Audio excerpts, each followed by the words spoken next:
I want to welcome you all to Lexington and to this outside, socially distanced, completely responsible event with Ed. It's wonderful to see you all here. It's wonderful to see all of the young people that are here, all that energy, looking around to all the people that are going to get us to victory in September and victory in November. So I am the state senator for this particular district. My name is Cindy Friedman, and I'm going to start off this program by introducing my colleague, Mike Barrett, Senator Mike Barrett. Mike? Thank you. Thank you very much. Senator Friedman and I are privileged to divide Lexington between us. You've got a powerful Senate delegation and a killer House delegation as well. Very happy to be here. Special thanks to town government. They really were welcoming at the prospect of Ed coming. So let's hear it for... And a special shout out to Joe Pato, a member of the Board of Selectmen, who provided me some early guidance as we selected the spot. Look, I just want to say, first of all, you all look marvelous in your masks. You're kind of socially distancing, that's great. And it reminds me, you know, you think about the two existential crises that we're facing, the pandemic and climate. And the mind, when you think about the pandemic, inevitably rose over to an iconic figure in helping us fight the pandemic, and that's Anthony Fauci. Now let's consider that Anthony Fauci has been doing his job for 30 or 40 years in high-profile moments, low-profile moments, always making sure that the job gets done. This morning, we're here to support the Anthony Fauci of the climate movement.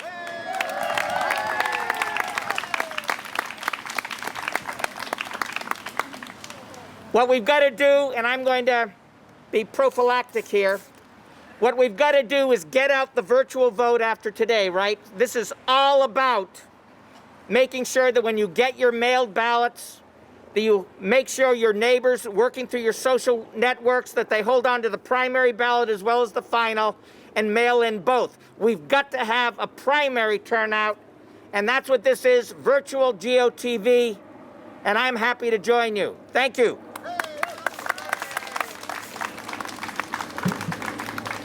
Thanks, Mike. Before we go on, I just want to acknowledge some people in the audience. We have the wonderful, the beloved, the no longer with us in the legislature, Jay Kaufman. I want to also recognize District Attorney Marion Ryan. There she is. I see Mark Sandine. You're one of your select people.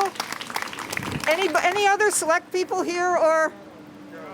Hey, Joe. I recognize nobody with hats and masks. Hi, Joe. And I apologize to anyone I might be forgetting. So this is really important that we're all here.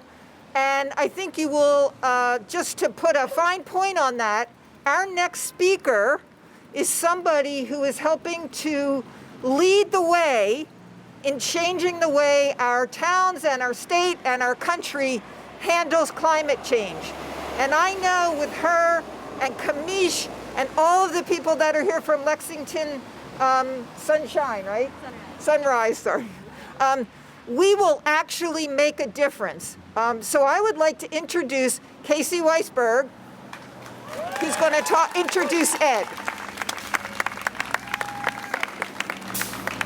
Hi everyone, my name is Casey, and here with us today is U.S. Senator Ed Markey, a national leader on climate, clean energy, and the environment. Senator Markey's record of legislative achievements is unparalleled, including recently co-authoring the Green New Deal with Alexandria Ocasio-Cortez. He serves as chair of the Senate Climate Task Force and on the Environment and Public Works Committee, the Commerce, Science, and Transportation Committee, the Small Business Committee, and the Foreign Relations Committee. These key leadership positions, earned by years of legislative work in both the House of Representatives and in the Senate, establish him as a powerful national and international leader on climate and energy policy. He is also a leader in the fight for universal health care, as seen when he stood with Bernie Sanders and Elizabeth Warren as an original co-sponsor of Medicare for All, and is paving the way for bold criminal justice reform, including new legislation to eliminate qualified immunity and hold our law enforcement accountable. Ed Markey is a consumer champion and national leader in telecommunications policy. With a prolific legislative record on major issues across the policy spectrum and a deep commitment to improving the lives of the people of Massachusetts and of our country. In these difficult times, he has been leading efforts in the Senate in calling for protections of frontline workers during the coronavirus pandemic, demanding the Trump administration provide all essential workers with the personal protective equipment they need. He is a co-sponsor of legislation to eliminate all out-of-pocket health expenses for every person in the United States during the pandemic. Ed Markey also joined Senate colleagues in calling for a national fund to provide compensation to essential workers impacted by the coronavirus pandemic. In addition to introducing legislation with Senators Bernie Sanders and Kamala Harris that would provide a $2,000 monthly recurring payment to American families throughout the remainder of the pandemic. I joined the Sunrise Movement, an organization dedicated to fighting climate change in hopes of making a difference in the world, and I'm endlessly inspired by Ed Markey's hard work and dedication to doing just that. I am honored today to introduce the progressive champion, U.S. Senator Ed Markey. Am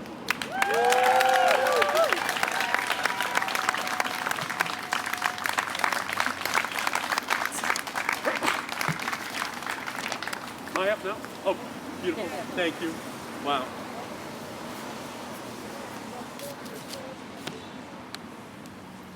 Thank you, Casey.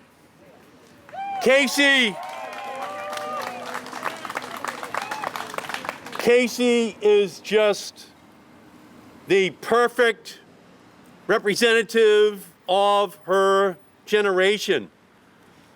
Rising up, demanding action on the climate crisis impacting our country and the entire world, and harming those who are most vulnerable the most. So let's hear it for Casey. Just incredible. Incredible. And what an incredible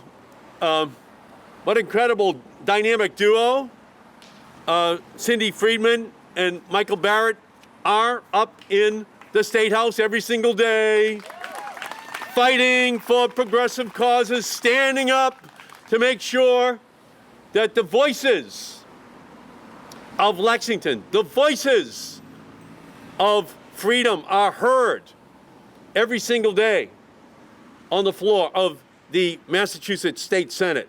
This is where the revolution began, and that's who they are. They are the latter-day revolutionaries. And Marion Ryan, our great district attorney, Marion Ryan, who has joined us here today.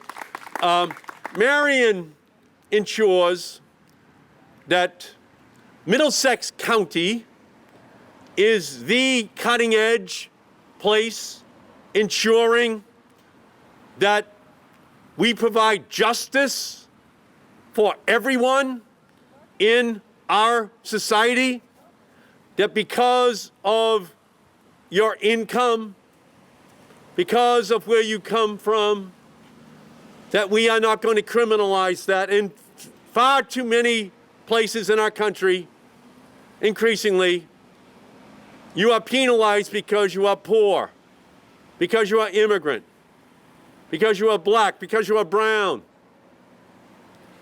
because you may have mental illnesses, because you may have substance abuse issues, and that gets criminalized. Well, the leader in our country is standing right behind me right now, Marion Ryan, to make sure that that ends. And we send the message from Lexington that that ends. So these incredibly three great leaders who are with us today. They stand and represent all that Lexington, all that our country must stand for. And again, we're joined as well by the legendary Jay Kaufman, state representative from the town of Lexington, and it's just so great to be with you again, Jay. Thank you for being here. We also again, thank you, Joe, for being here, Joe Pato. Thank you, Mark Sandine, for being here. Thank you, much appreciated. And we also are joined by Jason Denoncourt, the owner of Abbott's Custard Shop, who is here today. Thank you. Let's hear it. So here's where we are. Just briefly, I had to work my way through Boston College. I was a commuter to Boston College, and they gave me a route as an ice cream truck driver. The job you get when you're young is somebody your father or mother knows can help you to get a job. So my father drove a truck for the Hood Milk Company, so he got me a job driving an ice cream truck, identical to the Juniper Farms ice cream truck. And I sold in Malden during the afternoon, and then they said, go to Lexington. They've never had a truck there at night. So I came here. And the reception was great. I was 18 years old, and I was driving up around all the side streets, and then one day, I came down unknowingly and parked over on the Lexington Green. And I was selling ice cream. Looked like a good location. It was. And then up came a police vehicle, and the police officer got out and said, you can't do this. There's no selling of ice cream on the Lexington Green. And so there was one kid left with a quarter in his hand, and I had to decide, do I sell the ice cream to that young kid or do I stop? And so I said, what do you want? Anyway, the police officer threw the window shut, and presently I was over in the police station where the then chief court read to me a 1798 town ordinance in Lexington prohibiting the sale of victuals by means of ringing a bell within the boundaries of the town of Lexington.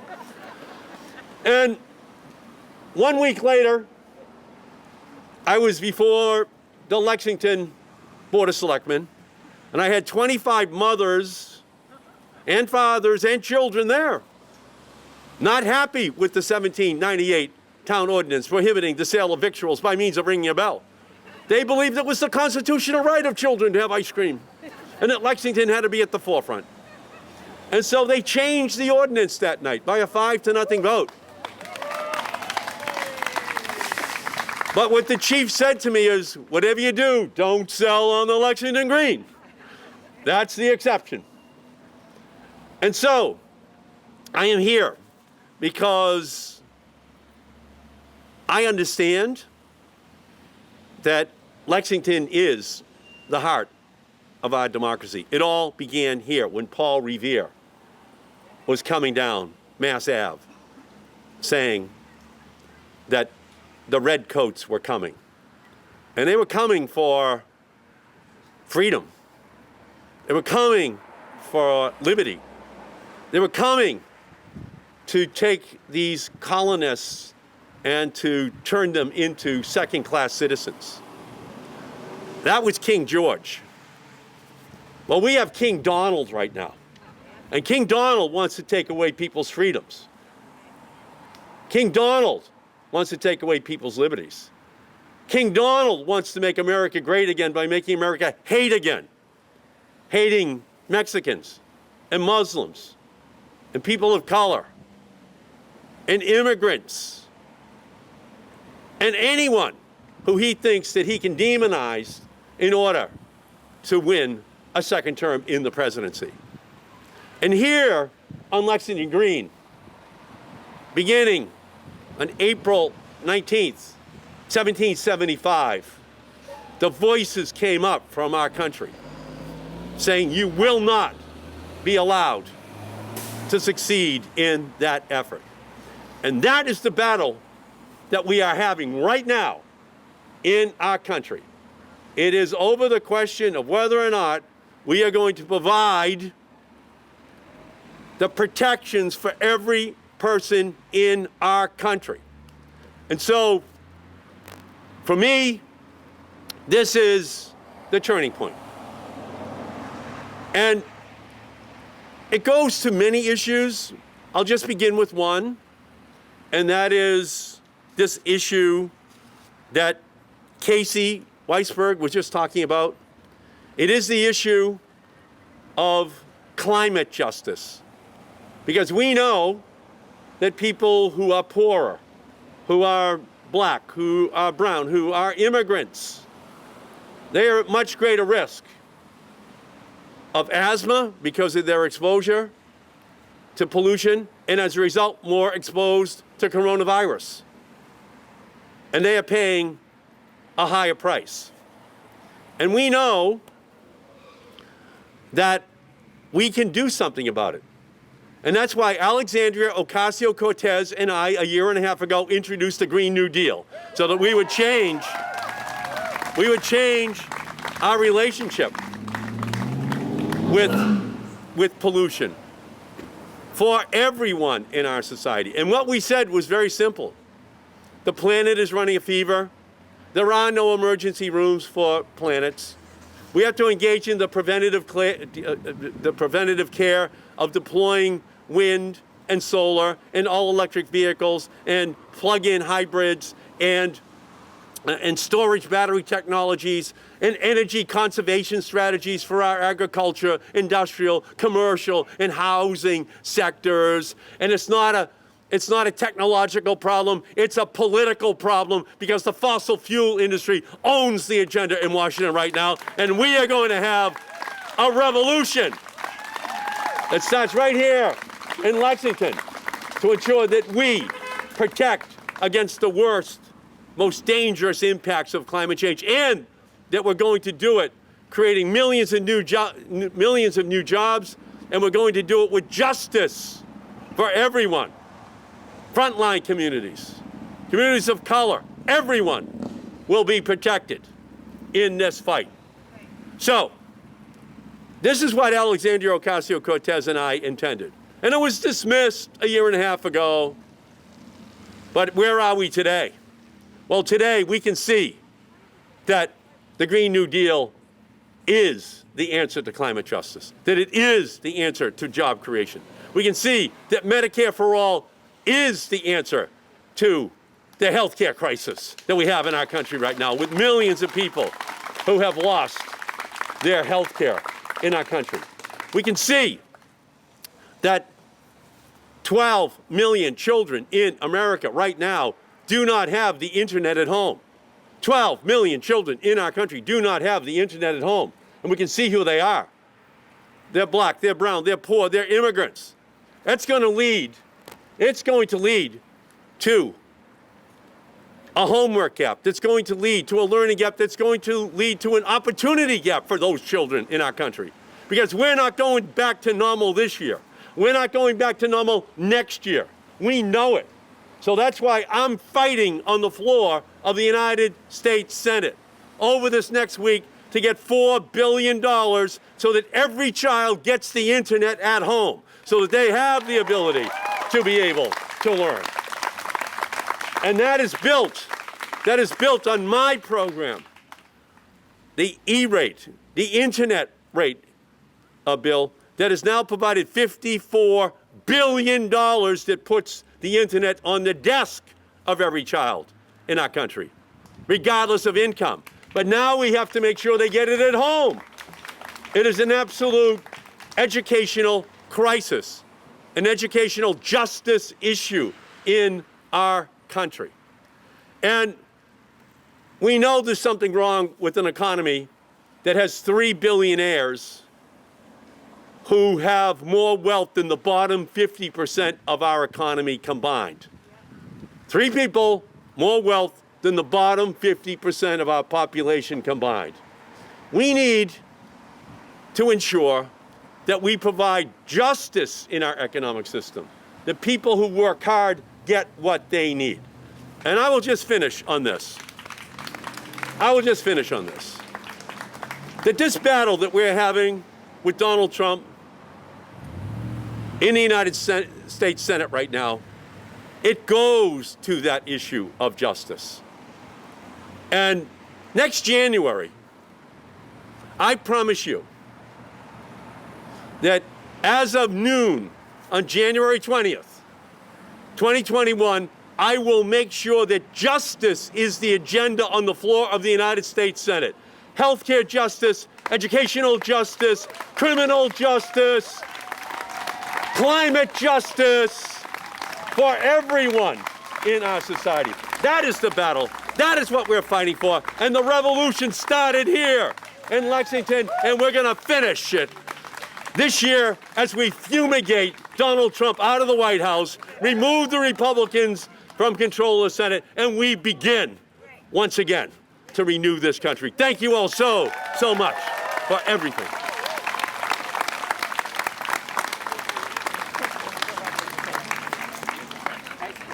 So, I mean, do we need any more information about who we ought to be working for? So, listen, here's the deal. Senator Barrett's going to go off and work on, be on a conference committee for climate change, and he's going to ensure that economic justice that environmental justice is going to be there. I'm going to go up there and do some work on health care for people, and you are all going to go out and get this guy elected. That's your job, okay? We need every single one of you in this battle because it is a battle. And, you know, the one thing that Ed hasn't been his greatest gift is his ability to put himself out there and talk about how great he is and talk about all the wonderful things he does. You know why? Because he goes to Washington and he works. And he works for all of us. So we need to let every single person we know that this is the guy that we need to continue to be our senator. And there's an amazing winning combination. It's experience and passion and youth and passion. And with Ed and you, we are all gonna win. So please give money, give time, talk to your friends, and don't let anybody for a minute let down their guard, because we need all of you, and we need to keep fighting to September and then November. So thank you. Raise your hand if you're part of the Markey campaign so they can know who you are. Raise your hand if you're part of the Markey organizing group so that people who want to sign up, people who want to give money, can find you, and so we can carry on this battle. One more thing. Your wonderful rep, Michelle Sokola, wanted to be here, but she had a family event and couldn't be, so she sends her regards. Bye, everybody.